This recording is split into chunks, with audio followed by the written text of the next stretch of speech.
the life of fighting and troublemaking until all your bits fall off. It's what they would have wanted. Now, make sure your crewmates all have a part to play. Yep, that works. And look, he brought the riddle map. Seek the cursed boar shrine where there is no sky. It lies in wait for a light held high. Right, well that's got to be around here somewhere. But light work. Little lantern joke there. You're welcome. Anyway, step 11 paces northwest through the gloom. Dig my chest from its tomb. And with that, we're one step closer to payday. Then again, some of the loot in these parts has lain undisturbed for a long, long time. That has to be the spot. You can practically taste the treasure. Good call on the double duty shovel work too. That storm outside was nipping at your heels.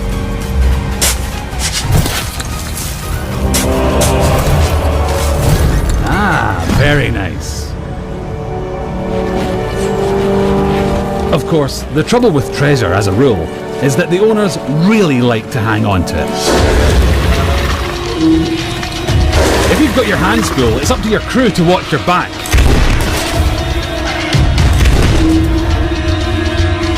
And while they're doing that, it's time for another strategic withdrawal with the loot. Nope, not that way. That's it. Easy now.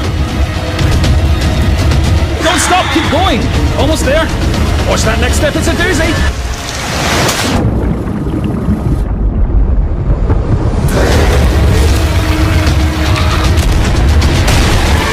Now that's a rescue.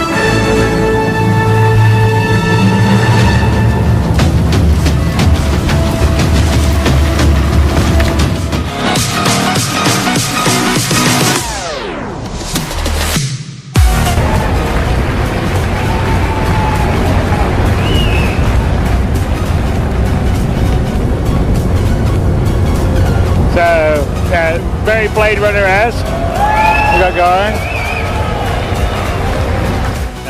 So there's a sense of wildlife. Some could be hostile, some could be passive.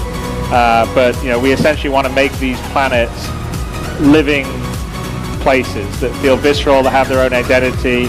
When you go to ArcCorp or you go to Hurston, they feel totally different.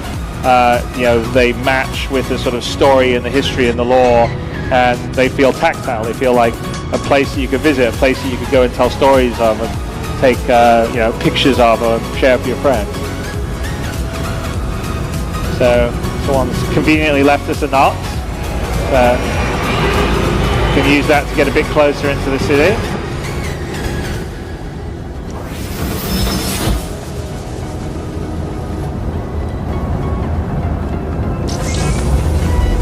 Systems activating.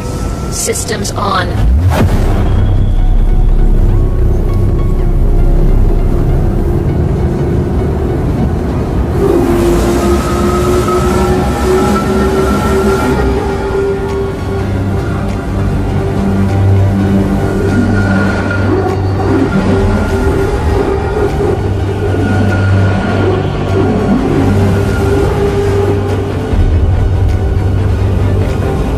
So you sort of can see the city stuff that seemed quite small as we flew over it. We're down on the ground and it's pretty huge. Oh, alright, let's see if...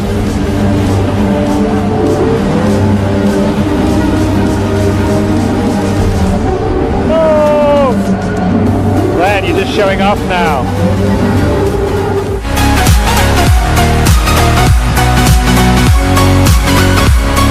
Organizer. So this is where your story begins. Your goal? To become the greatest champion of all motorsports.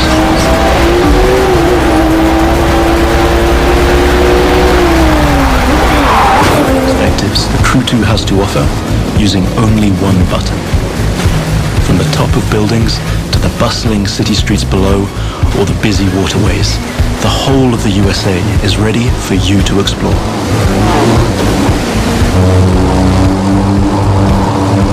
Now you might have noticed I keep scoring points here.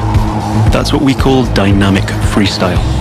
Every stunt and feat achieved anywhere in the open world will contribute to your overall progression in the game. Doing aerobatics tricks, car and bike stunts, or just speeding up on your boat, literally anything you can show off will get you closer to becoming a renowned champion of Motor Nation. Now it's